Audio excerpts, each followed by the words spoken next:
Yankees are in the middle of a little bit of a meltdown. Since August the 1st, they've been not good. You know what? You're being sucked in.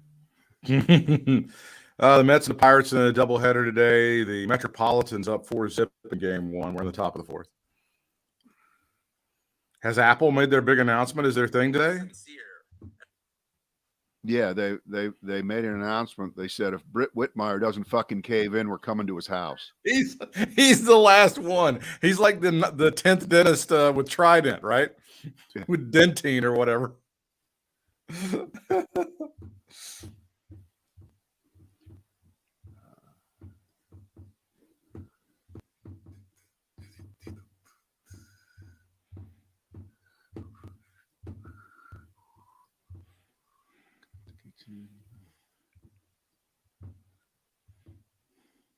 Okay.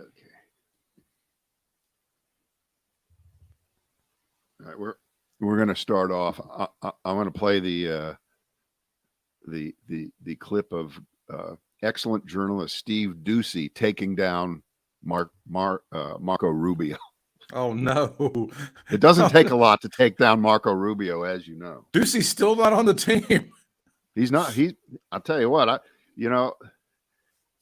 was looking the other night at some old commercials and stuff. You remember the light beer commercial where everybody kept ripping their mask off. It wasn't who you thought it was. Right. In the end, it's of course Rodney Dangerfield and Mickey Spillane. That's what they're doing with Ducey. I don't think Ducey is Ducey. I think it's somebody else. Oh, it's like the end of Scooby-Doo when they rip the mask off of Old Man Yeah, Jenkins. yeah. Good with that.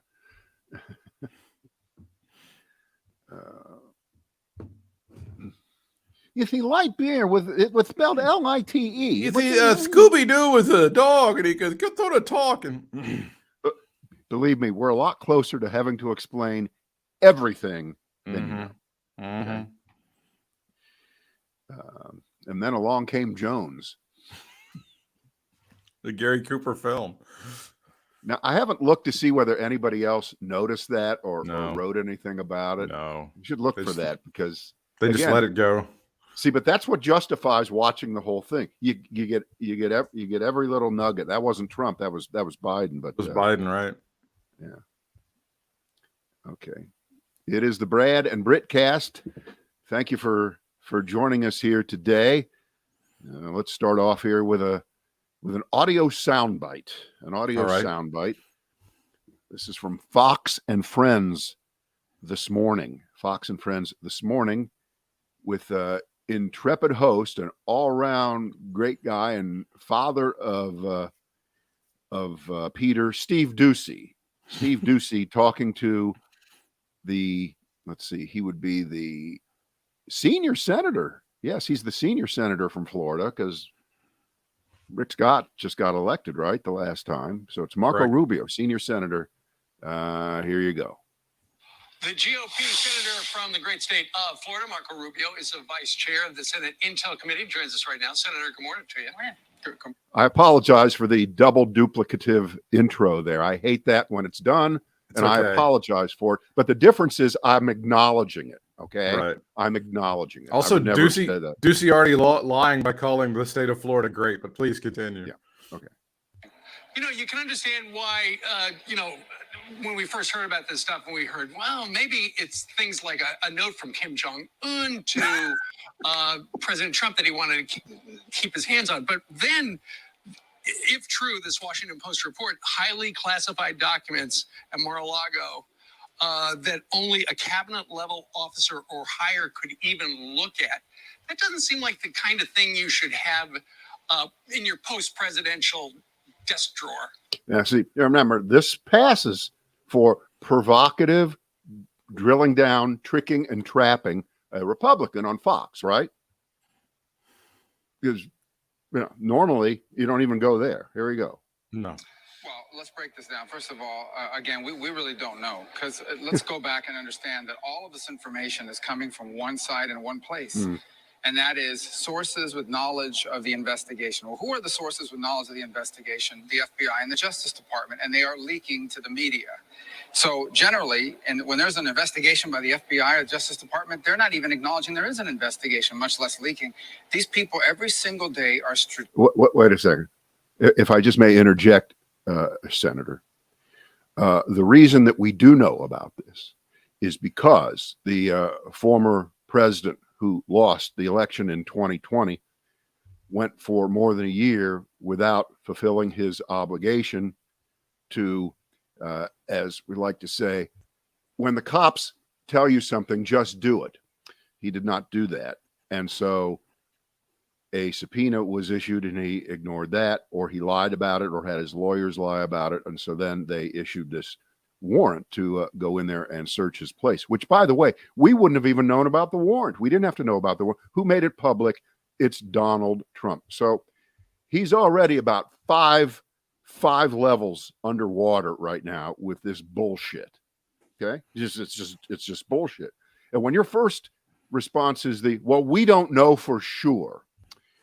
They have to come at it from the other direction. Britt, tell me if I'm wrong here. Do you think that the information provided to the Washington Post that they went with, they published, and they have kind of a history, a bunch of experience in usually knowing when a source who doesn't want to be identified initially gives them material. I can't recall when that ever. Wasn't there some case about 50? Okay.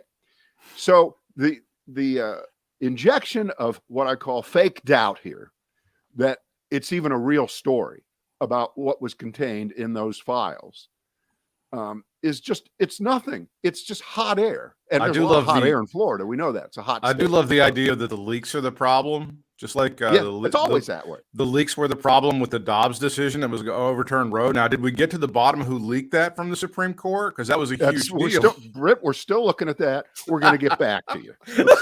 I can't imagine what else he's going to say after this. I haven't even listened to the rest of this. Leaking information that can't be rebutted, by the way, or in any way analyzed for a reason. And that's politics, to influence the narrative.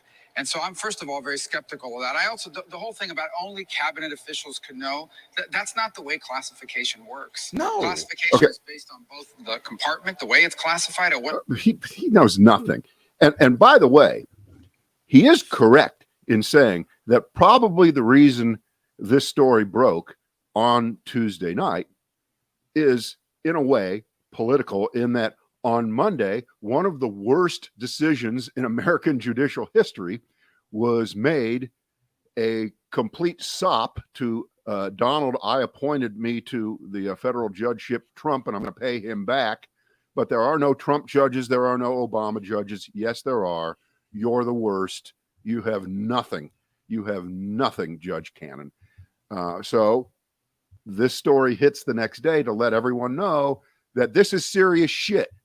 And the idea that you're going to get a special master who might be a retired World Wrestling Entertainment ref or someone like that to get in there and come up with some other interpretation of secret documents about the nuclear proclivities of our friends, maybe our enemies, our plans, our contacts. Who would you suggest? Yes, they did put that to let everyone know it's not dead. It's not over. Who would you suggest? The legendary Earl Hebner, perhaps former senior referee Mike Chioda? Who would you like to have be the WWE guy? Britt, as Sarah Palin once said, all of them. They're all good. I read them all. I like them all. Do we dare keep going? Yeah, do a little more. There's more. And then the need-to-know basis. The third thing I would say is that, as a member of the Gang of Eight, which is the 8 officials in Congress who are the insight to intelligence, we're read into all kinds of things all the time. Never once were we ever approached and told there is this massive brewing counterintelligence threat to the United States, and we want to make you aware of it. And finally, if you read the pleading... Whoa. You know why? Because there's never been a fucking asshole president like Donald J. Trump. There's never been one. We haven't had one of these. You can go back to all the... The great thing about Donald, the great thing about Marco Rubio is he doesn't make it about him. That's what I really like about this guy. Permit me to do this on the fly here right now, because I've been thinking about it. Yeah. I was thinking about writing something about it. And I got lazy last night and I didn't write about it. But there are dots that can be connected, dots of either irony or coincidence or just the arc of history. And the arc of history here is that famous lawyer, we probably mention his name way too often, Roy Cohn, was a prosecutor of the Rosenbergs. Okay. That's how he first got famous. So this is before the McCarthy hearings. He prosecutes the Rosenbergs. And for people who don't know who the Rosenbergs are. Right. But if you don't know who the Rosenbergs are, just look it up. We're not going to go through it. Well, they were executed they were killed because they were for espionage. They were convicted and they were killed. Exactly. Okay. So just there's that fact. Then all these years later, right, the Trump family, Trump's father and Trump himself, become clients for Roy Cohn. He represents them. He strategizes for them in some early cases of housing discrimination in New York, and Donald Trump and Roy Cohn become friends. They do. They're buddies, right? So Roy Cohn then dies. I'm really shrinking the facts down here, but the timeline is getting compressed. Timeline dies. I don't know when he died, in the 90s, sometime, maybe in the early 2000s. I can't remember when. You can look it up while I'm talking. But Roy Cohn is gone, but his influence is forever. So here we are now to today, right now. And what's Donald Trump in trouble for? He is in trouble theoretically for the same thing that Roy Cohn in the early 1950s, as the McCarthy era was getting underway, that Roy Cohn prosecuted the Rosenbergs for, and probably rightfully so. He was right. They were right on that. But what we need now is we need a Roy Cohn to prosecute Donald Trump now. There's something Shakespearean. There's something about that, and I can't quite put it together. What did Roy Cohn say to Trump? 40 years ago, if you ever become president, okay, and you get your hands on nuclear secrets, just make sure you don't let anybody see that you took them, and stick them in your basement. They'll never find. That didn't happen. But there's just something in balance or out of balance about the whole idea of those names coming together. McCarthy, Cohn, the Rosenbergs, Donald Trump, and nuclear secrets. There's something there. I can't figure out how to glue it together. Roy Cohn died August 2nd, 1986. 1986. So he was an early, I didn't die of AIDS victims, right? He never got to see the ball roll through Bill Buckner's legs. He never got to see that, Brad. It's all right. It's okay. Famous things that happened in 1986. 86. Yeah. Did I ever tell you about the time I went to the World Series in 19? Hey, it was Oil Can Boyd on the mound. Yeah, so Oil Can Boyd was the pitch. Dennis Oil Can Boyd on the hump for your Red Sox. Yeah. All right. Yeah. This is some serious shit right now. Mm-hmm. And the criticism of the judge is unending. And I just want you to know, I did take the bullet for 1 second and look at the either Fox website or see it on TV. Let me look. But their angle in defending the judges, liberals melt down over quote unquote Trump judge, something like that. Okay, so they're letting you know that the entire world of conservatism thinks this is a great judge, and that since she's so young, if things go her way, she may have punched her ticket on her way to a Supreme Court nomination in the future under a Republican president, because she's done the absolute greatest thing that a lower court judge could do, which is, grant a special master, make shit up, pull it out of her ass, and defend Donald Trump. And when the special master ends up not helping him at all, what then? I don't know. I don't know what they're going to do. Britt, it's not going to happen. What you're saying is going to be the case. There's no one that's going to come in there and weigh on the side of, well, I've looked at all these secret documents, of which only about 12 people in the country have the security clearance to look at. I'm one of the 12. And I've looked at them. They're very, very damaging to our national security. Who knows where they've been? There's no way to tell.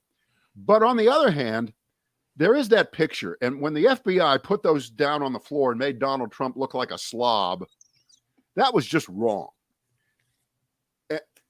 And I'm sorry. I just this is an invalid. I think the whole thing is a sham, and that Donald Trump has been fully exonerated by me, the special man. It's not going to work that way. I would like to this is just four corners offense, Britt. You know that. It's of four course corners they're offense. just trying to run out the clock and then get the Republicans in there next January and then try to defund the FBI and to kill the investigation and fire Merrick Garland. Everything. They're going to try to do all of those things. I mean, if this was a civil trial and you were they say that this was a smear against Donald Trump to make him look like a slob, the term show damages comes to mind, right? You wouldn't be able, you get laughed out of court. You got to show damages, right? So since you brought it up, let's see what FoxNews.com is doing to avoid talking about the former president, having nuclear secrets in Mar-a-Lago. At the top, we have the Anti-Defamation League. They've launched a review of far left teaching materials after a Fox News digital investigation. That is their top story at foxnews.com. Right below that, families can't even use park spread because of the uptick in violence in Democrat-run cities. And then, of course, John Fetterman, who basically is a vegetable at this point in Pennsylvania. Let's go back below the fold a little bit. A Memphis brutal killing where a teacher apparently was killed, and it just so happens that the guy who is being accused is a black guy. I mean, it's one of those things they want to highlight to scare the shit out of you on Fox News. And then the ever popular sharks, because there were no bear attacks. So those are all of the things that they're trying to distract you with at foxnews.com instead of talking about the former president having nuclear fucking secrets on his dining room floor. It says, my favorite story is I haven't seen them talk about this on Fox. They might get to it, they might ignore it. Again, and I'm going to allow you, if you wish, to keep punching me if you choose, but I don't think there's any need to, that I did watch the entire Trump rally Saturday night while the Ohio State Buckeyes were playing an important game against legendary Notre Dame. Two legends facing off, but I watched the game and had Trump on a TV a little further away, yakking. And you go, all right, that's kind of not the greatest timing, but he did it in Pennsylvania. He was over there in Pennsylvania talking. This week, apparently, allegedly, I guess that's the schedule, Trump is going to do a rally in Ohio. Same time, early Saturday evening, up against the Buckeyes again. Wow. Right. They're at home. They're playing the Toledo Marshmallows, but that's not the point. The Toledo Marshmallows. Right. How dare you? You never know. I mean, fucking Appalachian State. God bless them. Tell me they're not the greatest. Tell me they're not the greatest. They're pretty good. Yeah. But how stupid do you have to be in Ohio? I don't care how popular Trump is. I don't care how many people he thinks he can shoot, and we'll localize it. Could shoot at Broad Street, Broad and High. That's the crossroads right in the middle of downtown Columbus. He could shoot someone there and still have support. But you know what? Not if there's a Buckeyes game going on about 4 miles up the street at Ohio State University if the shooting takes place at that time. You don't fucking have a rally for a candidate that you believe in at the same time as a Buckeyes home game. You don't do that. What are you doing? Doesn't this also Doesn't a portion of the blame have to be on the Vance campaign for being such an incompetent set of boobs? Yeah, Couldn't they absolutely, of course. And you know, I'm just guessing. I haven't even read much about this. I've just seen the headlines on this. And JD Vance is getting a lot of shit, and probably rightfully so. And he's less visible than Fetterman is over in Pennsylvania. Correct. And Fetterman is recovering from a stroke. Okay, he has an excuse. Right? Vance doesn't. He's acting as if he doesn't want the gig. And what speaks more to I really don't want the gig than let's have a rally, but let's have it during an Ohio State football game. I mean, the equivalent would be like if you're in Wisconsin and you're at a rally, we're doing it right during the Packers game. I mean, that would be the exact. Yeah, you pick your favorite, dominating the state. You know, Alabama. You have one when the Crimson Tide is playing. You can pick absolutely right. So to me, it's almost like a passive aggressive. I really do want to lose kind of move, which you'll never know whether that's true or not. And you're probably going to get Trump saying, we've got more people here than are in that stadium. You know, he'll lie about the size of the crowd. He'll just and I don't even know where they're holding it. Where are they holding that thing? They wouldn't be dare doing it in Columbus. I don't think they are. I'm gonna look here. Yeah, we gotta check that one out. I don't believe he wouldn't be stupid enough to do it in Columbus, for God's sake. Youngstown, apparently. It's going to be in Youngstown. Oh God. Oh well, it's okay. They hate the Buckeyes in Youngstown. Oh yeah, they've never even heard of them. They don't even know who that is. They have no clue. What's a Buckeye? That's the greatest. I just love the story. Yeah, I just love the story. Oh, and going back in time to your previous thing about people reporting on Along Came Jones, we were talking about that with Joe Biden saying that during the rally on Labor Day. I only got the public radio station in Milwaukee to kind of reference that. So they were the only ones that really picked up on that and quoted that as far as Along Came Jones, which was the 1959 follow-up to the Coasters' signature song, Charlie Brown. There you go. They're the only ones that really got the Along Came Jones thing quotation. Now, does Charlie Brown take out the papers in the trash? No, that's not. That's yakety yak, sir. That's yakety yak. Don't talk back. That's correct. Sorry. That'll be the next reference for Joe Biden at a rally. All the Republicans, they're just like a bunch of lip service. They're just yakety yak. Yeah. Let's see here. Here are your choices. Get the government out of my snatch. All right. Don is healthier than ever. Just ask Don. All right.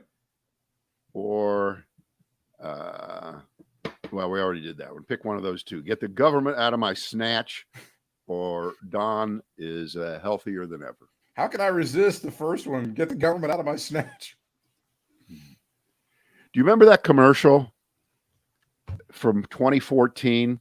The one where the woman is entering the gynecologist's room, and the nurse is saying the doctor will be with you in just a moment, and the girl straps herself into the gynecological chair, puts her feet up, and the next thing you know, this giant head emerges from between her legs, and it's Uncle Sam's head, okay? And it's designed to tell you that this is what Obamacare is. It's a big government takeover of healthcare, and your life is now not your own anymore. And you can see how successful that was. That was just part of the campaign. I think that was a Koch brothers funded thing. Yeah. And it didn't work. It made no sense. Okay. It didn't make any sense because it was never true. How many times did they try to vote down Obamacare and knock it out? 60 times. They could never do it. And they would have done it if it wasn't been for John McCain. Well, but all the other times they couldn't even get close. They couldn't even get close. There's the creepy Uncle Sam head. If you're watching us, they put like the Burger King head guy on there. Right. If you're on my Facebook page, you can look below. I wrote about this. There you go. And I was thinking, you know what?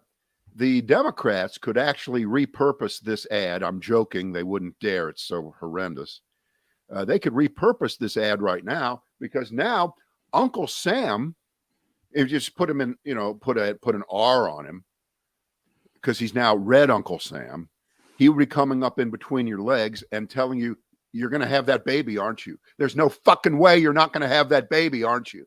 And if you think you're not going to have that baby for any reason, if you think that a doctor's going to come in here and perform some kind of abortion, not only are you going to go to jail, but the doctor's going to go to jail. And so are the other people in here. And they wouldn't do it that way, but you get the point. And when I think about it, that may have been the bottom of the barrel in the discussion. But all these years later, those couple of votes that we were talking about that they couldn't quite get, and then they came close, and John McCain didn't play ball. They finally did get the votes, except the votes weren't in the legislature. They were at the Supreme Court. Yeah. They did in the courts what they could never do legislatively. The completely neutral, apolitical Supreme Court. In the U.S. Congress. They couldn't get it done in the U.S. Congress. So they found some judges in black robes, unelected, who are legislating from the bench, which brings us to get the government out of my snatch. Speaking of those words, Jennifer Lawrence, great actress. Yes, she is. She's had 2 miscarriages, and she's being interviewed in Vogue magazine. She says she's tired of white men debating over uteruses who can't find a clitoris. God bless her. Yeah. I remember a million times thinking about it while I was pregnant, and I guess she just had a baby, thinking about the things that were happening to my body. I had a great pregnancy this time. I had a fortunate pregnancy, but every single second of my life was different. And it would occur to me sometimes, what if I was forced to do this? That is the essence of this discussion, of this argument. And that is the essence of what has changed in the electoral prospects of each political party headed towards November, 2 months away.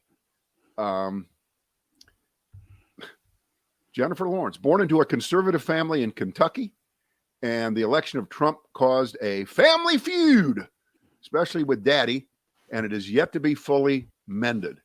And Britt, you and I both know what will fix that. It's reinstalling Trump into the presidency, right? His rightful That's place. correct. A tremendous amount of talent coming out of Kentucky. I believe Johnny Depp spent some time there, and George Clooney, of course, spending a lot of time in Kentucky as well. Right. I'm sorry, I'm just unleashing here, but I just can't fuck with people who aren't political anymore. You live in the United States. You have to be political. It's too dire. Politics are killing people. She's also incensed over guns. Let's see. I tried to get over it. I really can't. She's also having recurring nightmares about Tucker Carlson, which she talks about with her therapist, Jennifer Lawrence. And I'm reading this all from the great website. I like this one. Should look at it more. Jezebel. They do a good job. I like their take on a lot of stuff. It's driving people to the polls. It's driving people to get registered. It has changed everything. And this is why whatever you think today might be false next week, or whatever's behind it. New facts, new things will come up. There aren't going to be any more Supreme Court decisions before November, so we're not going to get another one of those. But the whole direction of the court and the court system, which has now been altered for the rest of our lives by Trump and his appointments, look at that. The first 2 things we've talked about today are the result of Trump judges making decisions. The overturning of Roe versus Wade, and the allowance for a phony, unnecessary, legally impossible to defend decision by the Trump judge down there in Fort Pierce. I mean, this is what Fucking Fort Pierce. Have you heard about where this judge operates in Fort? Mm-mm. Apparently, Fort Pierce is not a big giant city in Florida. It's small. It's way north, and it's apparently the federal courthouse. It really is like Mayberry. Okay, the lawyers who practice there say you could normally run a bowling ball all the way down the hallway and never hit someone. Nothing goes on there. That's fantastic. So the Trump people, they knew that if they could find one of their appointees, no matter how far away from Palm Beach they had to go, and I guess this is still the Southern District of Florida, they were able to find this one to make this decision. So these two issues, not so much people being driven to the polls by what just was decided Monday by Judge Cannon in Fort Pierce, but I think it's starting to penetrate through to Democrats and liberals and independents more than it used to, in that that the conservatives, they were plotting and scheming for 50 years about the judiciary. And if they could just get a hold of it, if they could just get rid of whatever liberal bend the judiciary they decided had, irrespective of who was the Chief Justice. Rehnquist was no liberal, fucking A. He was practically a Nazi, but he didn't control the whole court. He didn't. It wasn't until Trump came along that we had this movement, this shift, which was initiated, of course, before the outcome of the 2016 election by Mitch McConnell, who should go down in history as one of the 5 worst people to ever walk through the United States Senate for doing what he did with Obama's nominee to replace Antonin Scalia, who sadly we lost him about 8 months before that election. And then the whole story. To go through it, how he blocked fucking Merrick Garland. Wouldn't even allow it to go for a vote. Wouldn't even allow it to go for a vote. It wasn't that they didn't have the votes; it was not allowed to be voted on. By the way, just a correction: Fort Pierce is about 67 miles north of West Palm. You know what? It may as well be 670. It may as well be 6,000. It doesn't matter. Or it may as well be 6 feet away. It may as well be 6 feet away. It doesn't matter. Another reminder: Eileen Cannon, the judge in the case, did get a BA from Duke University. Doesn't matter. Just want to put that in. The Duke University problem continues to really just kill America. Well, there's a lot of liberal, people that come from Duke. It's not. Name them. Name them right now. Not that she went to Michigan Law School either. Name the people not doing damage that come from Duke University. Name them. I'm ready because I can name the ones that are. One of them is Stephen Miller. If you'd like to talk about how Stephen Miller is the modern day Goebbels, we can talk about that because he's from Duke. And he went 3,000 miles across the country to go to Duke to find a place where he would be welcome, Brad.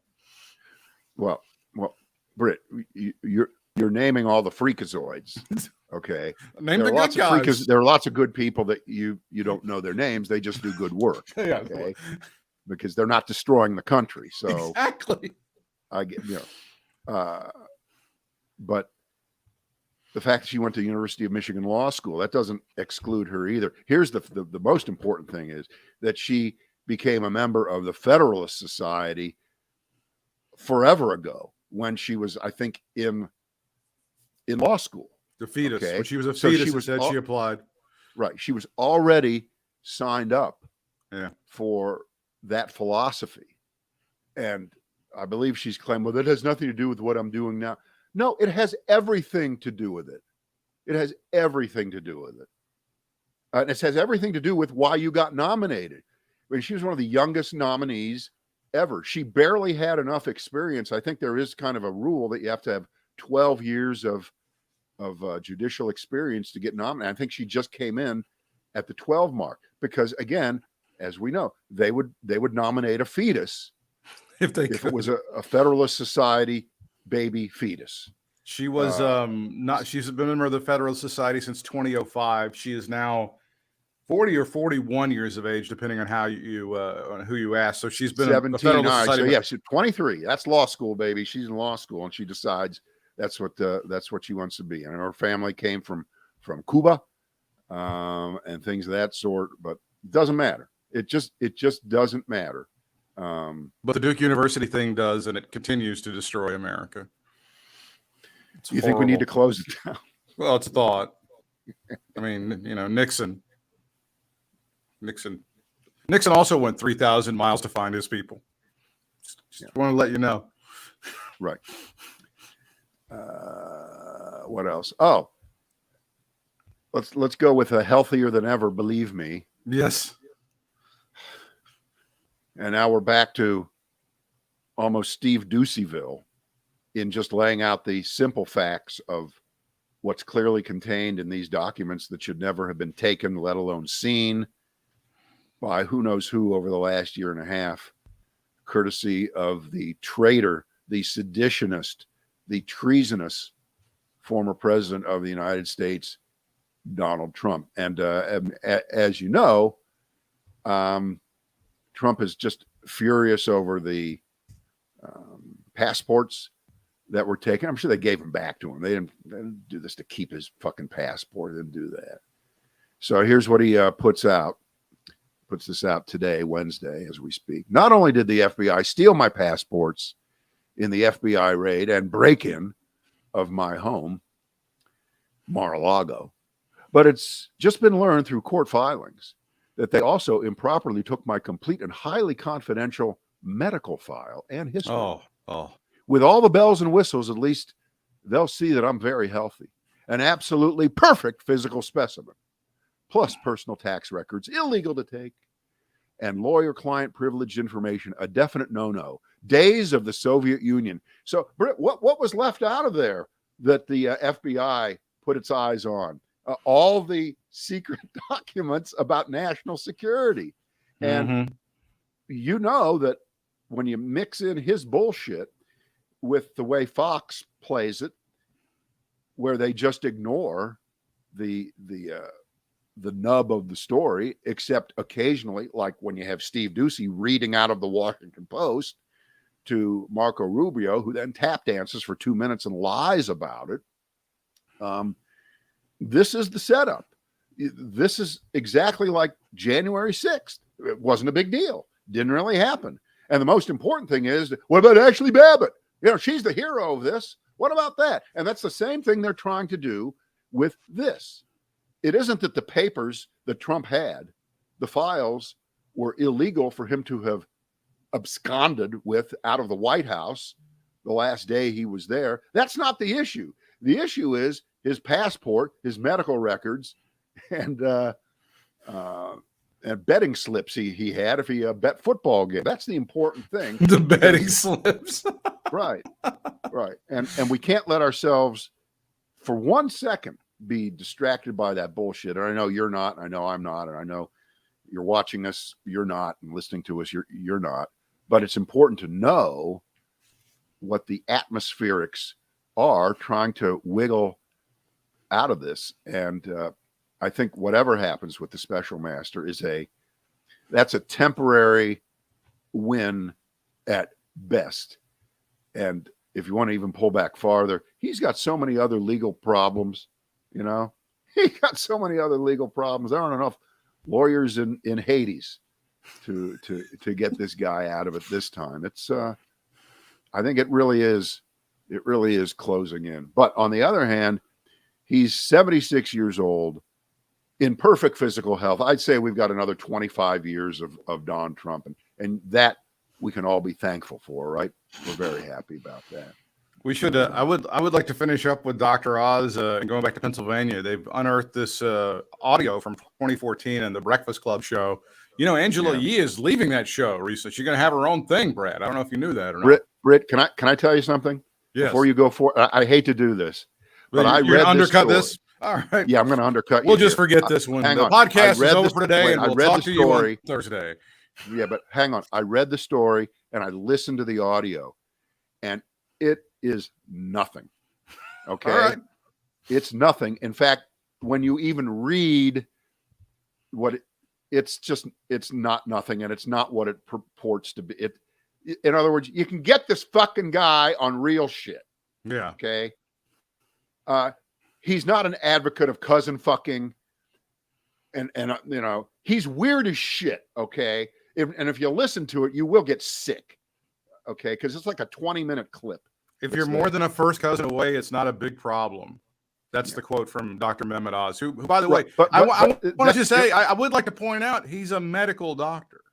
I know, I know, but even as you read it, you're reading it with a much more definitive isolation than, you know. He was on a morning show, and that fucking Charlemagne and the giggle chick, they're throwing all kinds of shit at. Okay, they're just going nuts. Okay, and shit's flying here and there, and you know, everybody's making comments. It's using Dr. Oz, but honest to God, it's an email or a tweet from a listener, and Angela, the guy goes, "I can't stop fucking my cousin," and Dr. Oz, well, it's okay as long as you're beyond first cousins. Right. But that would, believe me, that was not a serious medical recommendation. Okay, right. He was on a fucking morning show where they're doing all kinds of just fucked up shit. Which, by the way, he probably shouldn't go on shows like that. But that was 10 years ago, whenever it was. I'm not defending Dr. Oz, but sounds like it. I'm not defending him. I'm just saying that we have to be careful not to take shit like this and blow it up, because we get pissed when they take one little clip of Joe Biden and his foot coming off the pedal of a bike and running it forever as if but that's, you know, again, we have to, this is the problem, is that Democrats won't fight unfair and Republicans get free reign on all of the shit. They get to but you can fight fair and beat Oz. Okay, you don't have to fight fair and beat Oz because he's so fucking stupid. He's going to beat the shit out of Fetterman, who's a stroke victim. Okay, I think you're going to get a lot of mileage exactly. Since they're going to bring that stuff up, you can bring up anything with Dr. Oz. Oz kept talking.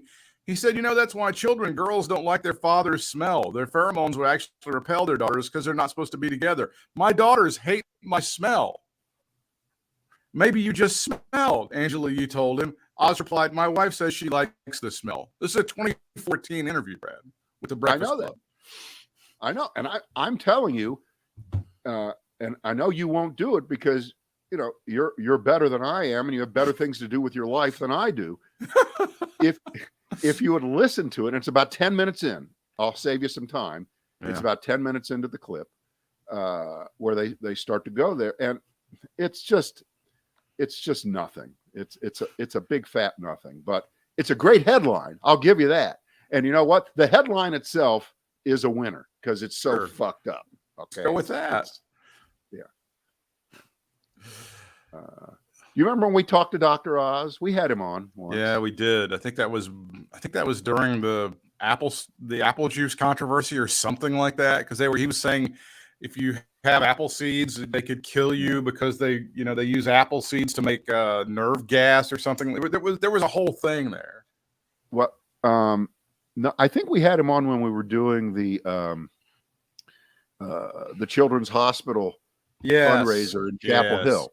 And we had him on the phone, and the apple juice thing was that it was arsenic in apple juice. That's what it was. So don't drink apple juice. So which would have required you to drink like 28 gallons of apple juice a day before you would have gotten, you know, a minuscule amount of any arsenic or anything damaging into your body.